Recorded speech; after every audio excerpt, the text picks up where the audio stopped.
There we go. Hello everyone and welcome back to a new video discussion with Amos Zweig.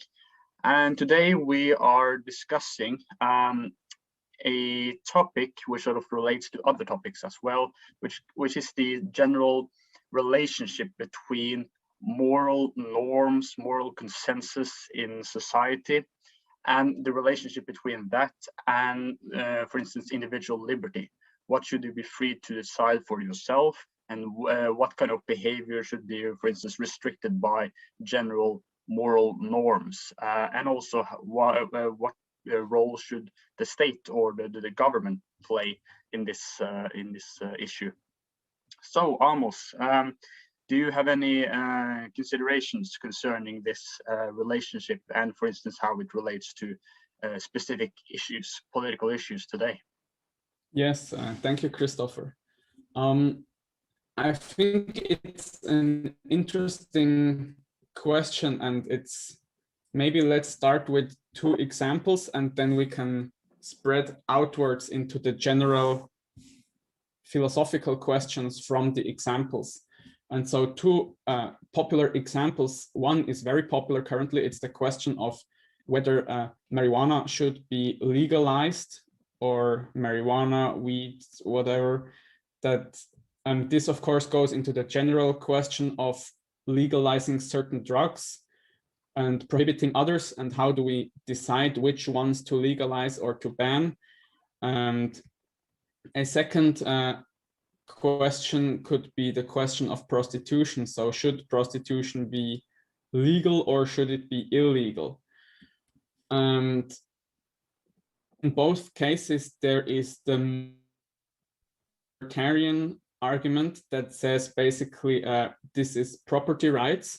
So it is my body. I can choose what substances I put into my body, or also I can choose with whom I will have sex. And if somebody will give me money for this or not, it's up to my own personal choice what I do with my property. And there is also the argument that if you try to ban it, then you create a black market, and this creates all kinds of adverse effects. So, for example, the women are less safe in black market prostitution compared to if it is legal, and then they can go to the police if they are treated badly, and there are all kinds of negative effects that criminality moves in when you have a black market. The same is with drugs. Then people don't know what they consume because there is no quality control. But then there is also the other consideration, and that is, yes, what kind of behavior do we want in society? And also, this is not exactly true that it has no effect on other people what I do with my own body. So, for example, if I consume drugs, or if I frequent if I regularly visit prostitutes, then this changes my attitude towards women, or it changes my consciousness if I consume drugs. And maybe it also affects my health, and it affects my ability to think clearly. And so these things then in turn affect other people that I interact with. And so the distinction is it's not black and white. This is only my body, so it doesn't affect other people. And so we have to ask the question, what do we want in society? What kinds of behavior and interaction do we desire, and which kinds do we not want and therefore ban? So these are some of my initial thoughts. Yes, you made many interesting considerations there. And it's also a subject on which I have changed my mind. For instance, I used to be a libertarian myself, and I believe that you as an individual has the absolute right to decide whatever you want with your own body and your own private property, that nobody has the right to interfere with your autonomous sphere within your own life. And therefore, I would therefore conclude based on that and other considerations that drugs should be legalized and other things that are today controversial. But I sort of moved away from that point of view, partly because I were no longer, you could say, convinced that you as an individual has an absolute autonomy over your own body and your own life, that there are some moral obligations and considerations which you also have personally, and that you sort of have a dignity, human dignity, and your body has a dignity that you simply cannot attack and waste and destroy based on your arbitrary will. So I think there are moral obligations involved there. And also, as you pointed out, that we human beings, we are not simply isolated and independent of external influence. How I live my life, that affects the community, the neighbors, family, friends, people in the public in general. As we have discussed earlier, we are human beings, we are social animals. We exist in communities, in societies, and we cannot simply divide society up into individuals and their own sphere. It's more nuanced than that. So yeah, that is sort of where I come from when it comes to this issue, basically. So do you have any thoughts on that, or anything you want to add on that particular point? Yes, you mentioned the fact that people, or that you started to believe or change your mind that there is a thing like human dignity, and that certain actions are wrong even if you only affect yourself, or also certain interactions between people are wrong even if both people are voluntarily participating in them, because these actions violate the dignity of the persons, or at least one of the people that is involved.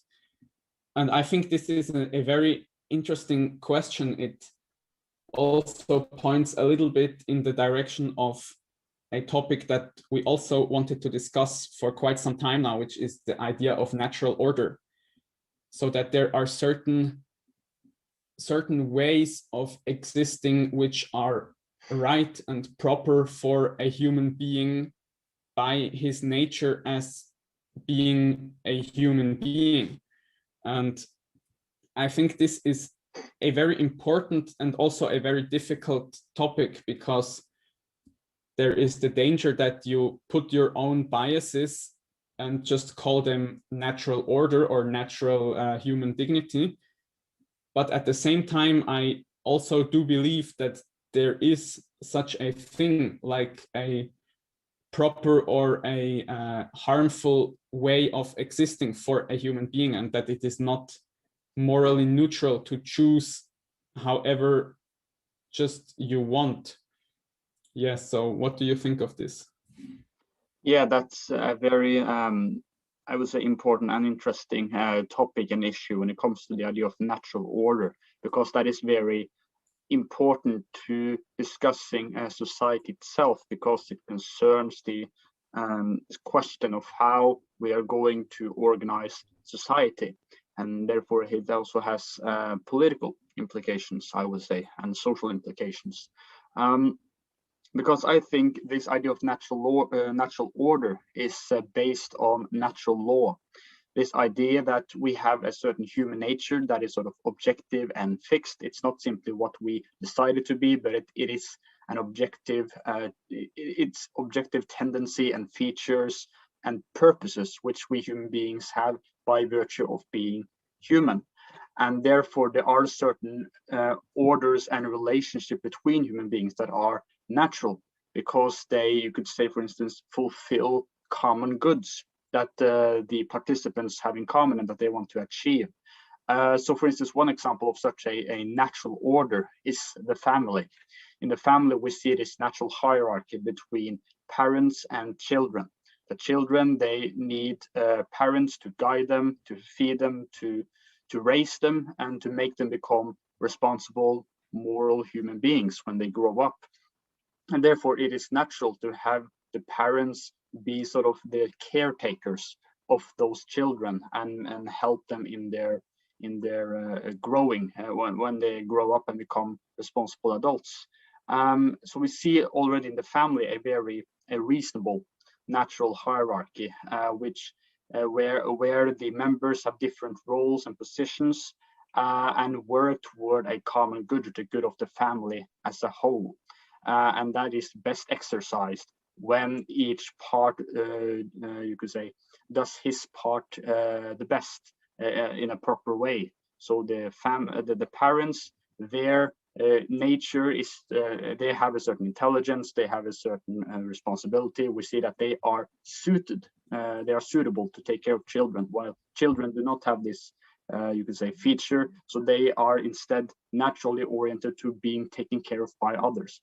So that's one example of such a natural order within a family. And since I would say the family is a cornerstone of society as a whole, we could see certain parallels between the family and society as a whole. So we see certain important similarities, I would say. So what do you think of this idea of natural order, for instance, when it comes to the family? I think it's a good example because I think we need to find maybe a couple of examples to somehow delineate what we mean by natural order and also what we don't mean by it. Because I think it's this kind of concept that I feel many people have an intuition about, but it's very difficult for me at least to actually really pin it down and describe it or define it. And so I think that the family is a good idea, a good example. And I was also thinking that I think there is a lot of psychological data that shows that children that come from intact two-parent households with a father and a mother on average do much better in many different measures of life, success, and happiness when they grow up than children that come from broken up families or single parent families or different children by different parents. Like a woman has 3 different children from 3 different men, or so that the nuclear family is actually also empirically a good order. And this shows also in, at least statistically, it shows statistically. And so I think this is, for example, important when we look at the modern discussion that anybody can be a family, and also that same-sex should be allowed to marry and then to adopt children, and that this is actually just as normal and as good as a classical family composition. And I think there is perhaps reason to doubt this. So this is one thing that went through my mind in regards to this topic.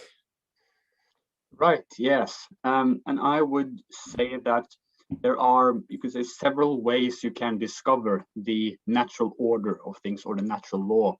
One is through empirical observation, like you mentioned, with empirical data suggesting that families with 2 parents are better than families with which are have broken homes and single motherhood, etc. And you could also appeal to personal experience, how you yourself have experienced things in your own life, and also just, you could say, common sense, that it makes intuitively sense that this and this is the case, and that's also central to the natural law. That's based on common sense, as well as observing how human beings act, what kind of tendency they have by virtue of their human nature. As we have discussed earlier, we, for instance, see through observation and experience that human beings, we do certain things, we have certain tendencies, For instance, to have we have a tendency to have private property, to have certain things which are our own. We have a tendency to have a sort of communal bond with other human beings in our local community, etc., etc. So we could sort of observe these tendencies as well as know them through personal experience or just common sense. And from there, we can discover certain reasonable principles, which you could say form the basis, some of the basis at least, for this natural order. So yeah, so if we go back to this this idea of the family, you could go further and talk about the role of the mother as opposed to the role of the father. How do they play into this family? And traditionally, it was the view that the father is sort of the head of the family, that he has a certain unique authority and has a responsibility to take care of the family and be its head. It's a responsible head, sort of, while the mother is more the heart of the family. She has a certain close, intimate bond to her children. She takes care of the home, while the father has sort of responsibilities that go beyond that. So I would also say that's an example. It might sound very traditionalistic and conservative to many people today, especially feminists, who sort of deny that there are certain natural differences. But I would actually argue that there are certain natural tendencies, that the mother has a certain tendency and a certain relationship to her children that is somewhat different than the father's relationship to the children, because both the mother and the father of course, have the same human dignity. They are both very, very important for the family, but we still see that there is a certain hierarchy, a certain difference, a distinction between how they relate to the family. And it's also important to note that from this, you could say, traditional natural law point of view, it's not about you doing things because of your own self-interest. Rather, the father's position in this family and the mother's position in this family is directed toward the common good of the family as a whole. So it's about how human beings relate to each other for a certain good that they all enjoy through that common family structure. So that's an example of the natural law being applied to family in a sort of traditional way when it comes to men and women, how they're being different. And this you could argue this based on observations that men and women are different. They have different tendency, different you could say needs in a certain sense. Their emotional life is different, and we see mothers have a different relationship to children than their fathers. That's a natural tendency that we see and observe and experience in our own life. So therefore, you could say it's reasonable to conclude this based on our experience and our observation. Yes, I think you brought up a couple of important points. Where to start? I think for me, the most important question in this regard is the question that we started with: what of these things should be mandated in society, and what of them, even though maybe you or I or other people have a certain view that this is in correlation with the natural order and this isn't, what should still be left up to each individual to decide for themselves?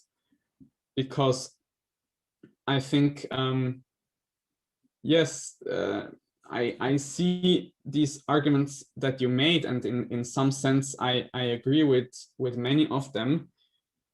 But now a very important question is,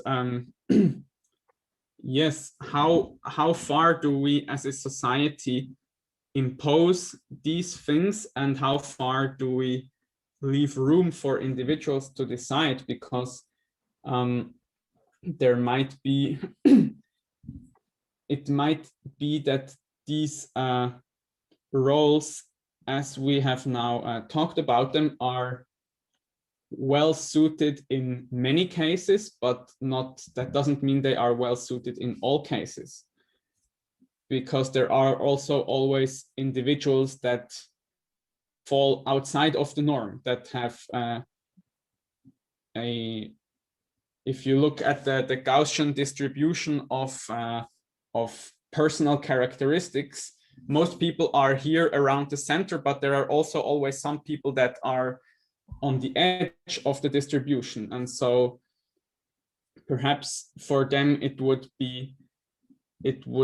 not be very good to be pressed into a very strict model of how you have to live your life, and everything else is not allowed. And so I think this is an interesting question here. Right, yes. And I suppose I have two thoughts or comments. And the first concerns the issue of what kind of liberty or freedom should an individual have and decide for himself. For instance, in relation to the government, what if, for instance, the government should leave the individuals alone, to what degree, etc. And I think also, therefore, that it is a part of natural law that human beings, while they have certain rights based on this natural law, they have certain moral obligations to do this and that, and they have certain moral obligations not to do other things that are intrinsically evil, for instance. There is still this issue of individuals having a natural need to a certain degree of autonomy from external coercion in order to, you could say, fulfill their nature properly.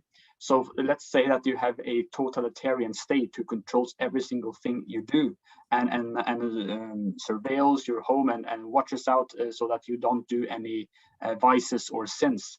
Well, the problem with that is that if you have this extreme totalitarian control over your own life, that would be, I think, somewhat destructive to you actually growing in virtue and becoming a moral person, first of all, for instance, because you don't really learn to take care of yourself and watch out for yourself, because you always have this big brother taking care of you. So it destroys this virtue of self-responsibility.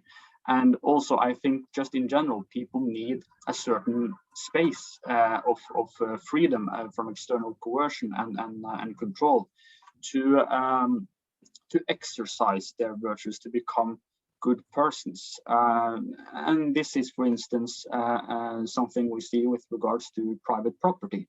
We human beings, we need a certain degree of or amount of freedom when it comes to deciding what to do with our own property.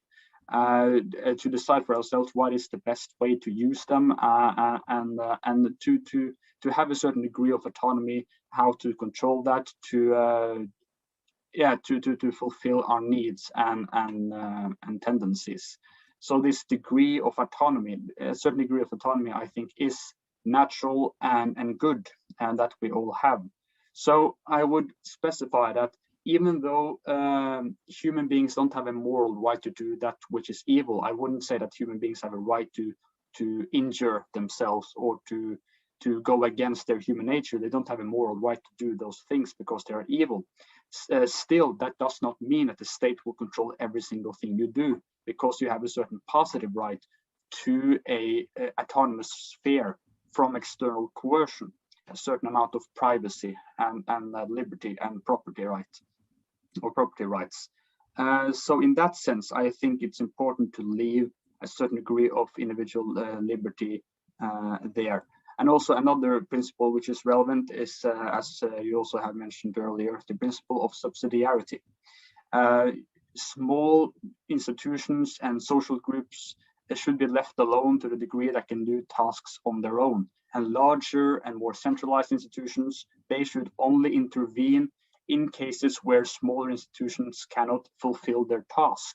So that's, for instance, why the state should not interfere in family affairs, because to a certain degree, the family can take care of itself, and the higher powers should only be involved when there are certain things that the lower powers or lower groups cannot do on their own. So it is important to have a certain subsidiarity, that lower groups have a certain autonomy and responsibility and a certain freedom to do tasks on their own without always having this higher power intervene all the time, for instance, the central government. So those are two considerations I would make, and therefore this subsidiarity principle and the principle of individuals having a certain autonomous sphere of liberty both fit. They both fit into natural orders to a certain degree, at least. So, what do you think of these considerations? I think these are very good points that you brought up here, and I would reformulate it, or I would, to some extent, what you are saying is that, or what let me say it differently. I think the important point that I got from this is that even if something is perhaps morally wrong to do, that doesn't mean that society should necessarily ban it or regulate it completely, because people need a certain sphere of autonomy, and without such a sphere of autonomy, you can never develop you can never develop responsibility or actually a moral character, because you need to be able to also try maybe things and then realize that they didn't turn out well.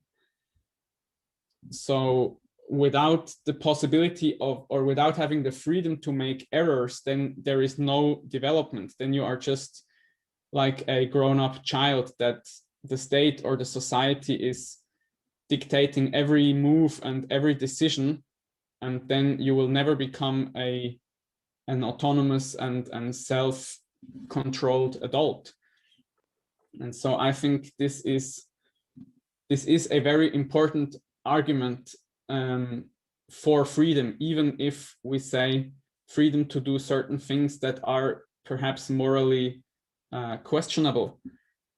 And so I don't think that the two of us will be able to give a comprehensive solution, like saying this is exactly where the border should be, what is legal and what isn't legal. I think this also has to be decided in a conversation within society. So, but still, I think that there are certain boundaries that need to be drawn, but it's a very difficult question where these boundaries are. And maybe there is also even sometimes the law has a lot of gray areas. And to people who think very logically, this, like myself, this is sometimes appalling. So I think, what, either it is legal or it is not legal. But I don't like this gray area where it's somehow a bit legal and somehow not, or it is illegal but it is tolerated. But perhaps when we talk about things that are morally wrong but not very like hugely problematic for society, but somewhat problematic, then it makes sense to somewhat suppress them, but not completely, so that you leave this sphere of autonomy for the people who really want to, for example, go to prostitutes or be a prostitute, that you don't suppress it completely, but at the same time, you also don't just legalize it completely, that when you go to the grocery store and you buy some oranges, then on the way, like on the next corridor, there is just the brothel where you can go to a prostitute. So you suppress it somewhat, but not completely. What do you think of this? Yes, I agree with your last remark there about the idea that even though certain behavior should be suppressed, it doesn't mean that you should do it in a total sense, that there are certain degrees of suppression. And that also involves the issue of enforcing certain prohibitions. So for instance, you could say that the civil government should ban certain things or prohibit certain behaviors, but that doesn't mean that it has to be very, you could say, comprehensive and harsh on its enforcement. It doesn't, for instance, let's say that you prohibit weed, have it criminalized. even though you could say that's a good thing because weed is destructive for your life and it's morally evil to use drugs, and therefore the prohibition itself is a good thing. Still, that doesn't mean that the police should go and knock on every single door in a neighborhood and or for instance tear down the door and just look if they have weed around there. That would be an unlawful intrusion to their private life, to their privacy. So that's just one example of how enforcement, there are different ways you can enforce a certain prohibition depending on how important it is, how grave it is. So you could, for instance, say if there is a thing or a behavior that is really, really dangerous to society, like terrorism, or the possibility of there being some terrorist group in a neighborhood, perhaps you could justify some more interventionist enforcements then. But if there are issues that are not that grave and not that dangerous, then you don't need to be that grave in your enforcement. So there are degrees there to take into account. I agree with that. And also, and a question which is relevant to all of this is also the government, the civil government considered under the in this natural order or this natural law, because I think people need to ask themselves the question, or that question is at least relevant. What is the purpose and nature of government? What is the end that or the goal for the government? What is it naturally directed toward doing? And here I would say that the task of civil government is to secure that the society as a whole fulfills its tasks and produces the common goods common to all. So, for instance, the civil government is there to make sure that the family has its sphere of security and liberty so that they can fulfill their tasks. It secures that, for instance, the economy is going well, that it secures that, for instance, economic sectors are allocating their resources in a well manner and protects the society against external threats, for instance, war, things like that. So I would say that the tasks of civil government is to protect the natural law, protect the common goods, as we have discussed earlier as well, and to secure that people fulfill their natural ends. Therefore, it is within the majority of the government to, for instance, ban certain things which are morally evil or destructive to human nature, but it has to take into account other goods, such as privacy and other things. So its purpose is always to protect natural law and help direct individuals and societies toward fulfilling their natural ends. And of course, do that with prudence and have prudent decisions and judgments. So that's also some consideration, I would think. And that's one way I would, for instance, differ from libertarians who say that the government is merely this entity out for selfish needs and oppresses everyone to enrich itself, such as anarchist libertarians would say, or that the only purpose of government is to do law and order. Well, I would think that is a sort of an arbitrary view of government. Why should it only do law and order and nothing else? I think its more fundamental purpose is more generally to protect common goods and the natural order in general. So what do you think of the purpose of the government and its relationship to this discussion about what the government should do?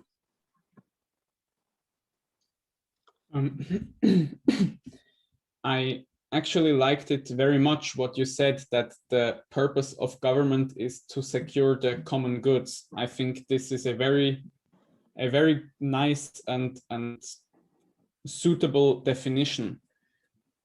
And also, I was still thinking about this. For me, it is a kind of a new position that it makes sense to have these gray areas and to be more or less strict in the enforcement of certain laws, even if the law itself describes correctly, prohibits something because it is bad for the common good or for the individual himself. But still having this this sphere of autonomy and of moral development for each individual, and also the subsidiarity principle that you don't just step in with full force when there is a problem that maybe a local organization like a family or like a neighborhood can solve for themselves. I think this is a very, very important principle, and I think I need to absorb this more, because I used to be thinking very black and white.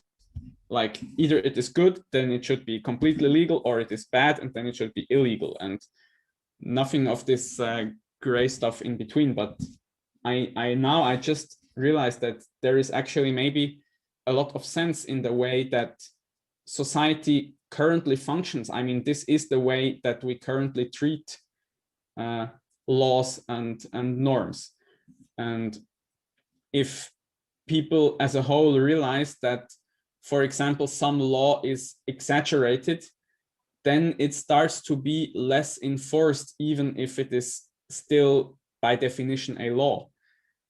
And also, if people realize that there is a problem that is currently not regulated by a law, then they start calling for a law to be applied to fix this problem. And of course, this is a very suboptimal process, and it leaves all kinds of weird and conflicting stuff in its way. But I also just now started to see the advantages of it. So what I was thinking now is that perhaps this is more and more difficult the bigger your group of people who have to agree becomes. So if you, for example, compare, Switzerland has 8 million inhabitants, Germany has, I don't know exactly, maybe 30 or 50 million, and the European Union has 300 million. And so it is far easier for a community of 2,000 or 3,000 people to agree on some of this gray area, how things should be enforced, and than for 8 million or for 300 million. So what do you think of the problem?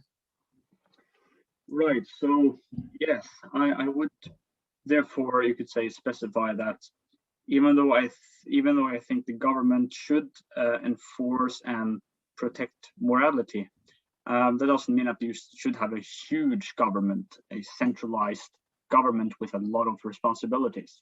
I would say that we should rather have if you're going to have a national government, or even bigger than that, then it should be very limited in its tasks, because there is so much that can be done on a lower level.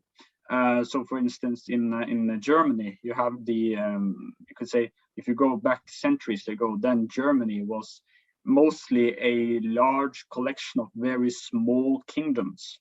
And yes, you had a huge empire, the Holy Roman Empire, with an emperor, and he had certain tasks and responsibilities. But for the most part, the affairs of communities were dealt with on the local level. At least that is my impression.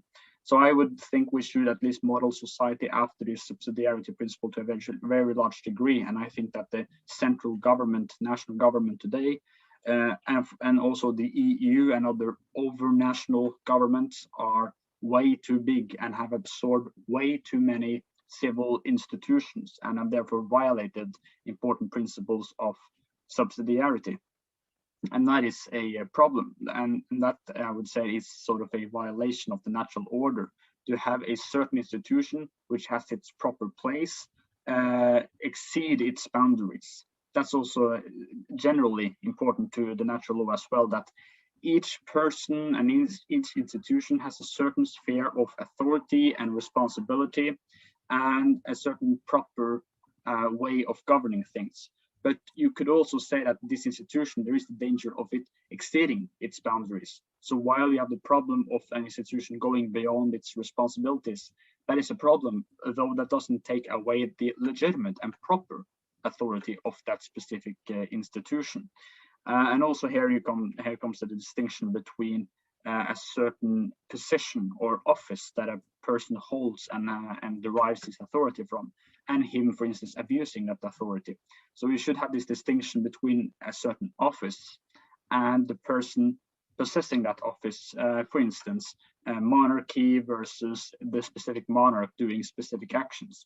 You could still support the position of having a monarch without having to support a specific monarch's actions on a specific point in history.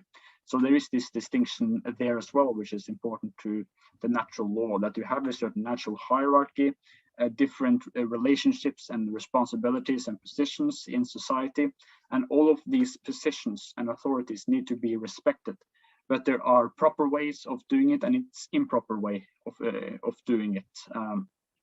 So that's also essential to the principle of natural law, I would say. So what do you think of this? Yes, I again, I really liked what you said and how you described it. I think it's a very good and differentiated view on this question, that even the very large and over-national institutions have a proper function.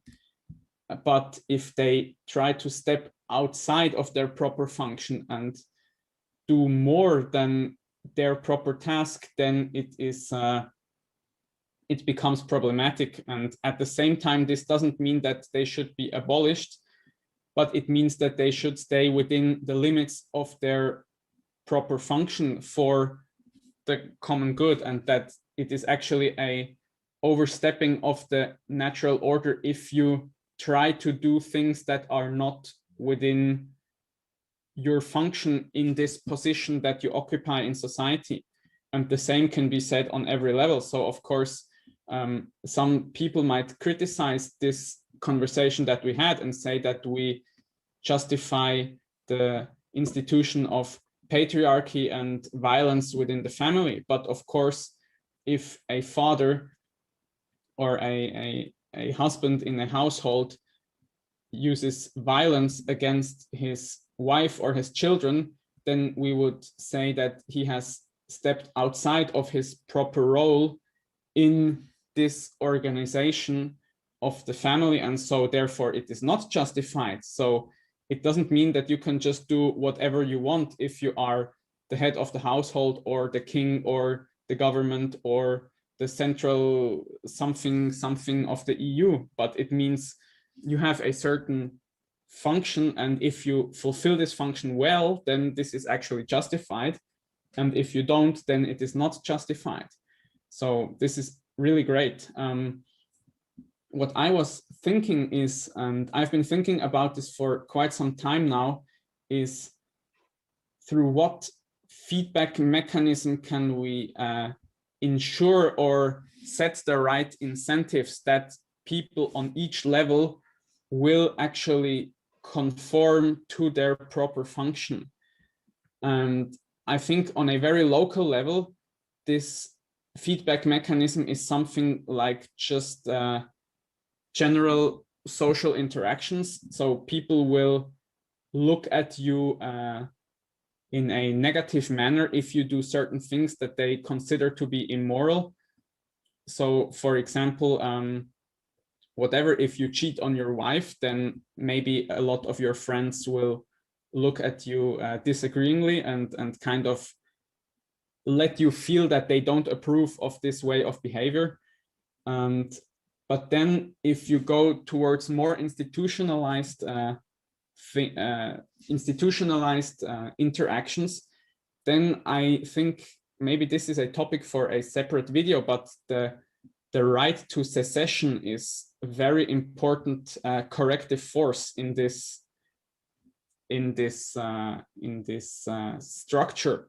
So if you have a large union of different countries, and this union starts to overstep its proper function and starts to tyrannize its individual members, then one way of correcting this is if the individual members can vote or decide to step out of the union and maybe form a different union that will stay in its proper place. So this is just an initial thought. What do you think of this? Right. Yes, I think you point out an important issue when it comes to how to react if, for instance, you have a government becoming tyrannical. And when it comes to the issue of just breaking off the country and creating your own, for instance, breaking off the Union in the United States, I haven't thought that much about the idea of secession and whether it's legitimate or not, and when it's legitimate or not. So I haven't really thought that much about that. So I'm not sure if I can therefore speak about my opinion there. But when it comes to the idea of insurrection, of doing, you could say, a sort of revolt against a tyrannical government, I would say that that is legitimate under some circumstances. So there need to be some important conditions before that becomes justified. For instance, it must be the case that all other peaceful means of doing change are gone, that there are no other possibilities of improving things, that the government really has to do tyrannical things and really attack important institutions in society, that you have to have a reasonable chance of winning, that needs to be a real possibility, not just some dream of winning when you can't really do it realistically, and also avoid killing innocent people. For instance, in a war, always the task should be to, for instance, if you're going to kill someone, well, you can kill combatants and soldiers, but innocent civilians, they should always be left out. And there are some conditions there I would say are natural to when insurrection is important or not. So I would therefore, based on this, I would say that several of the famous revolutions in history, like the French Revolution, the Bolshevik Revolution, were not justified at all. At least that's my impression. And I would perhaps even say that the American Revolution was not even justified. For a while, you could say that the British Crown did some bad things. Still, the problems were, I think, very overestimated, that actually the problems that the British Crown did on Americans were not that tyrannical on everyday Americans, and that you can actually point out that the American Revolution had more to do with economic interests of people of a higher class. So I would therefore be very skeptical to the idea that the American Revolution was justified, especially when much violence was used in that, and people who supported the British Crown were just expelled from society, etc., and had to migrate to Canada. I think there were many unlawful things happening there. But that doesn't mean that you have to, on principle, condemn every kind of insurrection, because yes, if you have these criteria and if you fulfill these conditions or criteria, then insurrection can be lawful. So I would say it depends on this set of conditions in that sense. And also on the other point, on how you could have a feedback mechanism of the natural order. I think there are several things that are important. For instance, that you secure that the children who are growing up in a society, that they are educated and know the important natural law principles in society. That, for instance, in schools or other education ways of educating children, that they really get to know the importance of having these natural boundaries and natural authorities and natural law and natural order, that they really get to know how important this is and moral this is, and secure a general moral consensus. As you pointed out very early in this video, have a general moral consensus about what is good and what is bad, so that we can enforce and secure that the natural order system is intact and that people doesn't go astray from it. Of course, that doesn't guarantee that there will be problems. And I would, for instance, argue that in the Middle Ages, you had a large degree of natural order institutions, and many people had a morality about those things which were good. But unfortunately, over time, for instance, the king overstepped the bounds and created an absolute monarchy and centralized bureaucracy. So we saw many natural order institutions becoming weakened over time there. So I don't think there is any way to truly guarantee that you will have a natural order permanently. We human beings, we are sinful, we are selfish, we do things that are bad because we are greedy, etc. So there is this danger, of course, but we should just continue to the best of our ability to protect and enhance and enforce the natural order to the best of our ability, I would say. Yes, yes, I like what you said here, and I think it's probably a suitable conclusion for this topic. I thought two things as you were speaking, and the first one is that I should also think more about what are the criteria that justify secession, because I like this way of thinking that the natural law or the natural order allows for revolt, or it allows for secession, but only under certain criteria that make this now the proper way of dealing with the situation. It doesn't mean that you can just revolt or secede whenever you want, but it means that under certain criteria which have to be specified, then it is perhaps the proper way of action. So I think this is also a very good good view of probably every political question, that it is a question of what are the right criteria that justify this political option. And there are criteria and they have to be met. And if they are not met, then it is not a proper action. And yes, also the other point, I would have to agree with you that there is no guarantee that we can somehow stabilize a proper order or a natural order forever, but there will always be problems and human institutions tend to decay. But also there is the good news, and the good news is that the more the state of society deviates from the proper state, the bigger the pressure that each individual human feels that something is not right, and they start also to pull again in the proper direction. And so it is somehow a balance that if if the state of society decays too much, then the corrective forces start to get stronger. And that means also that we will never get stuck in a horribly unnatural order and just stay there forever.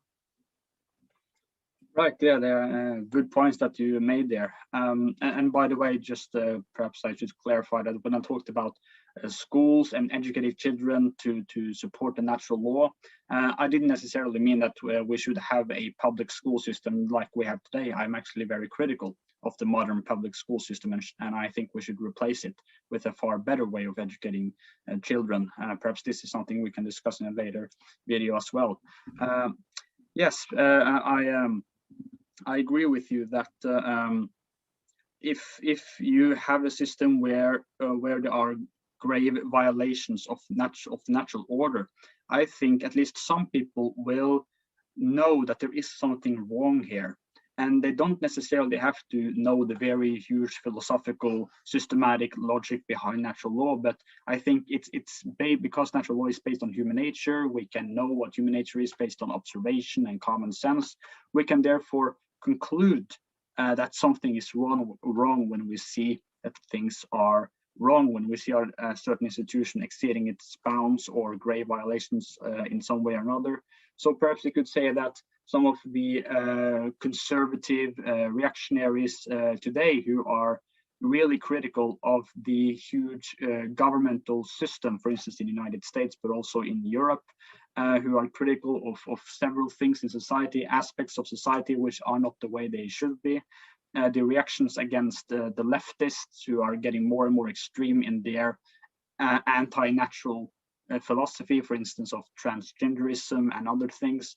I think people, at least some people at least, will understand or realize that there is something wrong here. They are doing something which goes against how things should be. And I think that the very concept of a thing, of a way things should be, or that there is something improper about a certain situation, that itself implies that there is a proper way of having things. There is a way things should be, and that itself implies a natural order where things are doing what they are supposed to do, that they are fulfilling their purpose and their task. So I think people really sort of have I don't know if intuition is the right word, but perhaps you could say sort of intuition or a common sense that there is natural order to things that should be structured as such. And it will be interesting to see how things develop now into the future, because I would say that we are witnessing huge violations of the natural law and the natural order in society. And it will be interesting to see how things develop into the future. What will be the reactions? Will there eventually be a huge overturn? Perhaps we will realize that, I would for instance say that the sexual revolution in the 1960s and 70s were also grave violations of the natural law and natural order when it came to sexuality.